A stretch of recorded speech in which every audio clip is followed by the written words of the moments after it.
Hello and welcome back to A Dog's Life. Today we are going to go to a different area and explore that one. So let's wake Jake up and get this started. Here we go. Okay, so we have a choice of 3 different areas we can go to. Today we are going to the first of those, the Watermill. We're just getting Jake some breakfast before we set off to keep him at full health. And now we're going to move on. That sign is pointing us to where all the levels are. That, as you can see, that way is the Watermill, and then this way is the village and the field. Village straight ahead, field to the right. First though, the Watermill, because it's the most isolated of those areas. It's also relatively simple, and is a good place to go straight after the farm as kind of an extension of the basic mechanics, to learn a few more of the new mechanics and get the hang of exploration.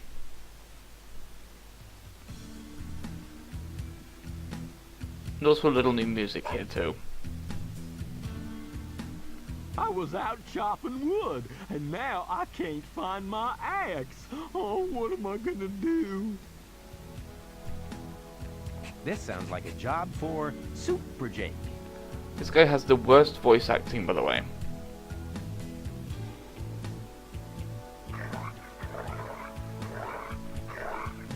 I ain't been the same since that tree fell on my head. So we're just moving that now to make sure it's been moved.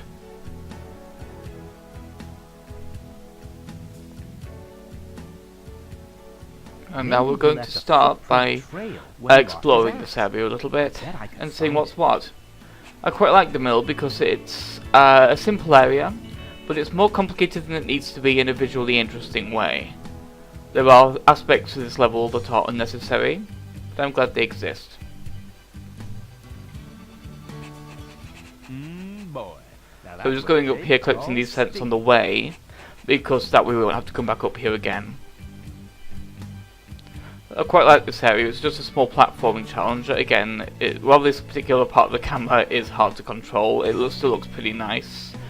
We are currently investigating for the woodcutter's axe, hence the footprint trail, and there it is up there. But we're going to go the long way around, because I don't know if we can even jump up there. Potential shortcut, but I want to get these purples. And here's a nice view of the entire area. What I quite like is there's a hill on both sides of the river, which is completely unnecessary. They could have the other side of the river just be a flat plain. But I'm glad that they didn't, because it makes it more interesting to wander around in. There's one thing I quite like. Even the simpler areas often have something extra to them that differentiates them from the other areas. And here is a small bridge leading to the final end of this section of the area and the axe. So now we'll stick to this camera view while we go back, so I can just let you see exactly why this camera can sometimes be a problem, but also see this area in all its glory without the muted colours.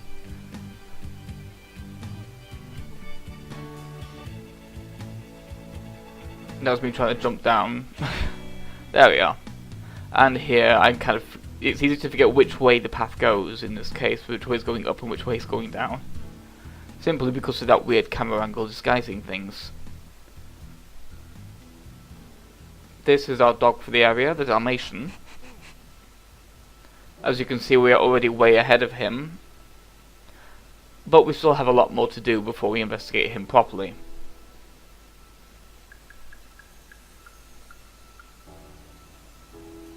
As you can see, we're moving quite slowly now. It's because we're injured. The less health you have in this game, the slower you move.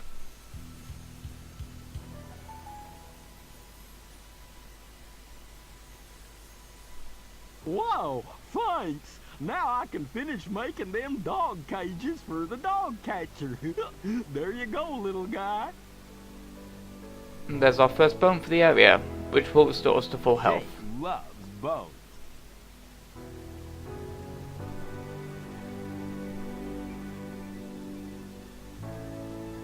Yippee-i-oh-ki-yay! This area's got a few new mechanics that we'll be learning, as I mentioned earlier. Some of them are quite interesting. but we'll see those when we see it. For now, we're just going to investigate the area as a whole and explore a little bit. For example, there's this old game trope, of course, there's something hidden behind a waterfall. That was just me briefly considering whether to do this now or not, but I decided to because it would be more efficient in the long run. Heading up this way because there are scents along this path, and also screw doing this platforming in third person. The camera here is not conducive to accurate movement. Oh, brother, who cut the cheese?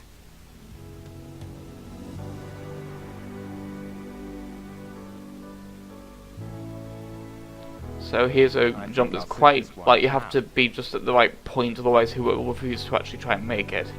Like that, you have to be getting a bit of a run up. So let's get that purple scent here, and this hidden bone. And now I'll actually be showing the area as we're going down, because it's much easier going down than it is going up. Partially because there's a pool of water at the bottom. If you miss the jump, you end up plummeting all the way down.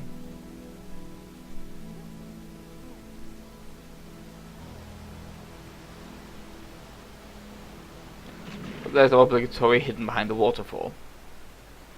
This is kind of an amusing thing. There's a bone here. And the goose steals it. Now one main thing here is the goose is incredibly fast.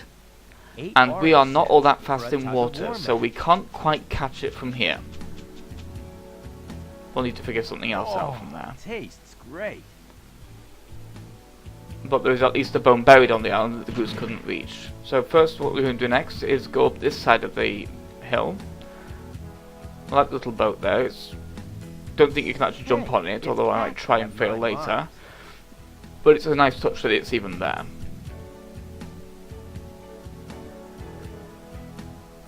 Here's our first named character.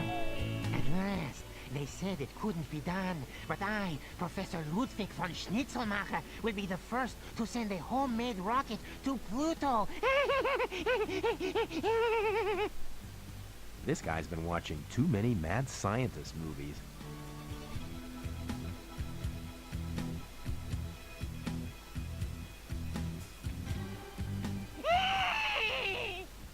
Five, four, three, two, one. Lift off!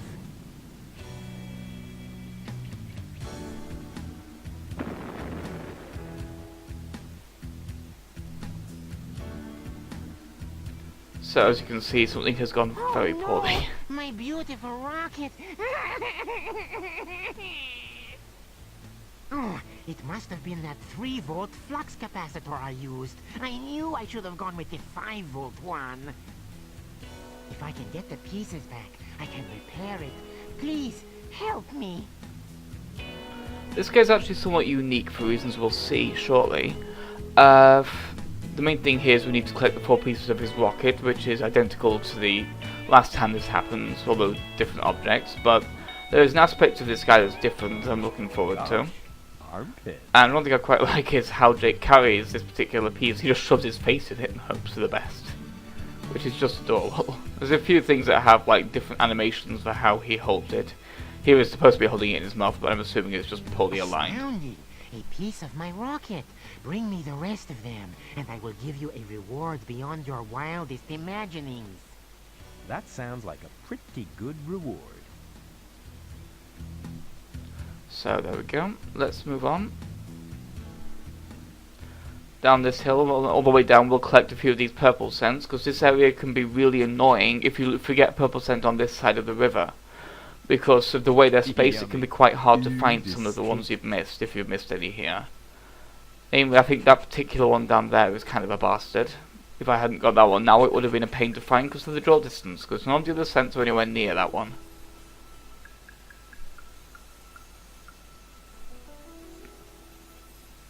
The draw distance with those is the main problem with finding the very last one of those. This middle island doesn't really have any scents, only purple scents rather. This is another piece of the rocket, the cone. And here we have Drake pretending to be a penguin. Because it brings to mind Pingu for me anyway.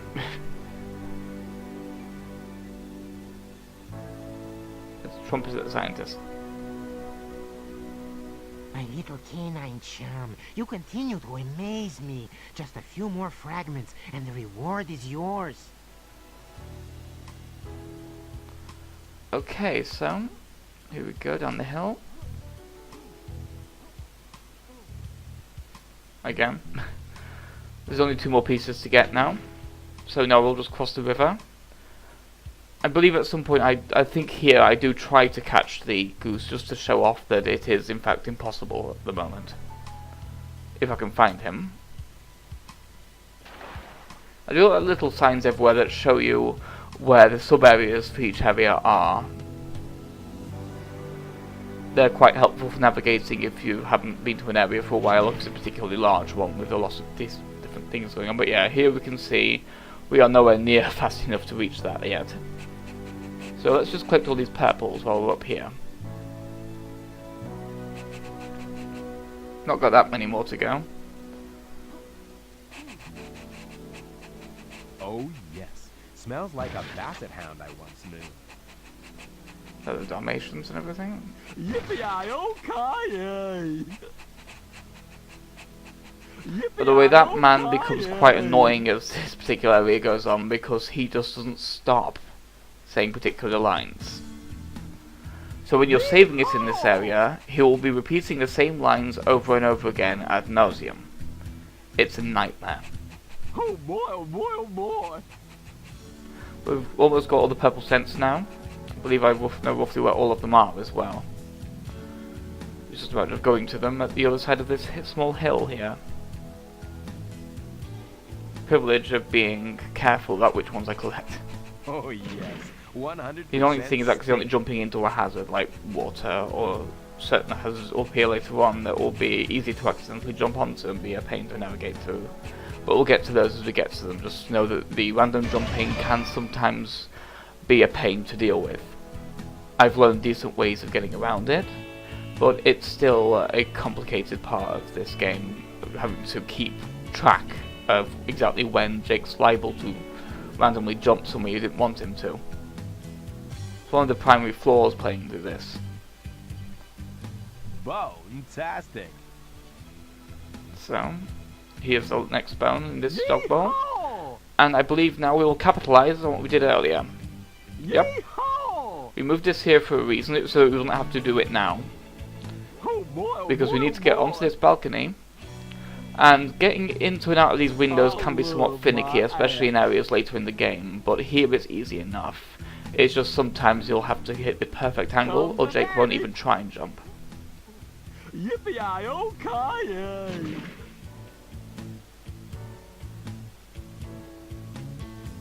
Here we are struggling with this slope as we get the tail to the scientist.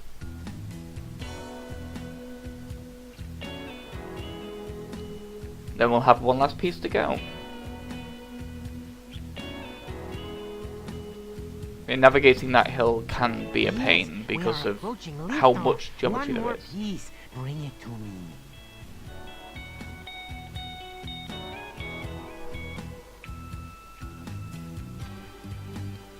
But yeah, as you can tell, the farm areas are going to be fairly simple to begin with. There are later areas of the game, of course, that's how progressions tends to work, that have a lot more complex geometry or interesting features to explore. But this has enough for what it is at the moment. This is an introductory area, again, still learning some techniques that the game has yet to teach us. This is me showing off that you can worry any animals if you come across, as long as you can catch them. Skunks are a small danger in that they can spray you if you aren't careful, though. And here's the final piece of rocket. That was me being bewildered because the skunk actually dropped a dog treat when I worried him, which I did not expect. I didn't know exactly what they dropped, but I didn't actually know it was a dog treat, so I took a closer look. Useful for mild healing, but you never really need that small amount of healing. So again, it's something I'd never do. Because I'm also just too nice. So let's complete the rocket. Wunderbar! Now I can repair and relaunch my rocket. The world will applaud my genius.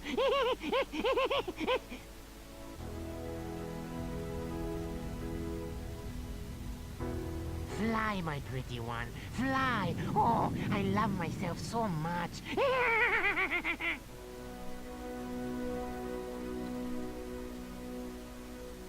You have done well, noble cur. And so, I hereby present you with this astounding prize. One crummy bone? What gives? Very well. Have two. I was only joking. Boy, some people will promise you the moon or Pluto. And there's the trick to this guy. He is the only person in the entire game Who could live that gives you without 2 bones for 1 thing. it? Gimme, gimme, gimme. I don't know why. I'm assuming they just ran out of places to hide them. But that was certainly... It's generous, and it's kind of amusing to have that be a thing that happens, so Jake can just bully someone into giving him an extra bone. You see, he was feeling renegade that day. This is just me double checking, as I only have 2 more cents and therefore 2 more bones to go. Just to clarify, I haven't missed anything. So next, we will actually be capitalizing on these cents. With them come new mechanics.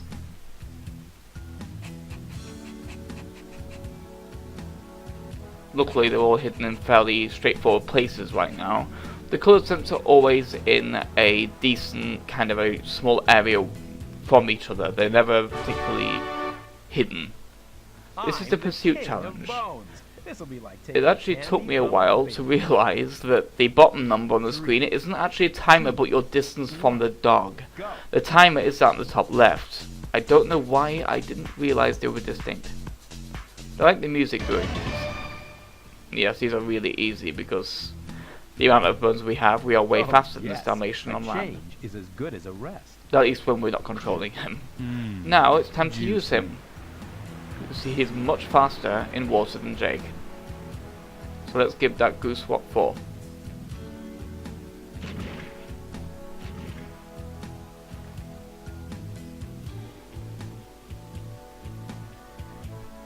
Yeah, we have very limited time for this one, so if you have trouble finding the goose, that can be annoying. But luckily this one also just puts us straight back on the island for grabbing the bone, which makes the next thing we need to do much more convenient, because that's exactly where the other cents are.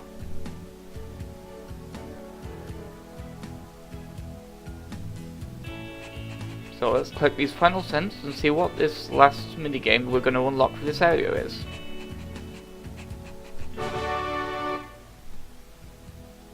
It is of course Tug-of-War. This is pretty much just smash circle forever until you win. That's one of the reasons I like to have a much higher bone ranking of the dogs, because it makes this much easier. Having to mash any harder would just be a nightmare for me, because I'm bad at button mashing in games. So I like to have as much of an advantage as possible. And there we are.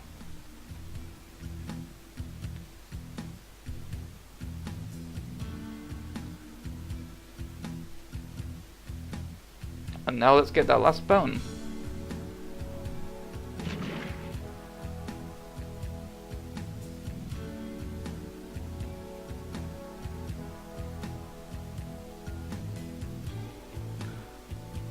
I quite like the way he plays with his axe. That's kind of cute, even if his voice is quite grating.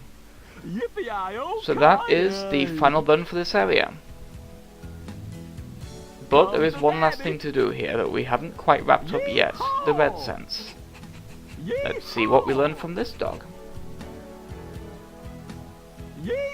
Here I was kind of having to remember where the final red scent was. It's right here by the water.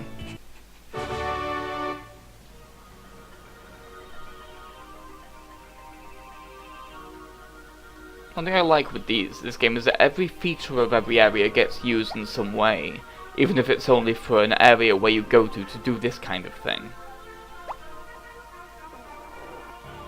Yeah, that's kind of intending to show off that that set of combinations has 2 different things you can do. You can use it to poo, or you can use it to fart. Again, pretty much irrelevant to the rest of the game, but... So this is a recap for the previous trick we learned. It's now or never, Knucklehead. And yes, they always set you back to standing at the end of each one of these.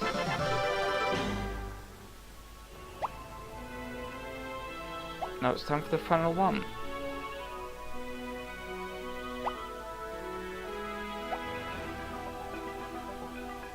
Fancy. It's now or never, Knucklehead.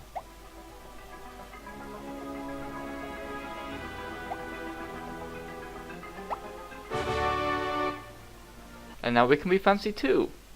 And that's the second of the 5 bags that we have learned.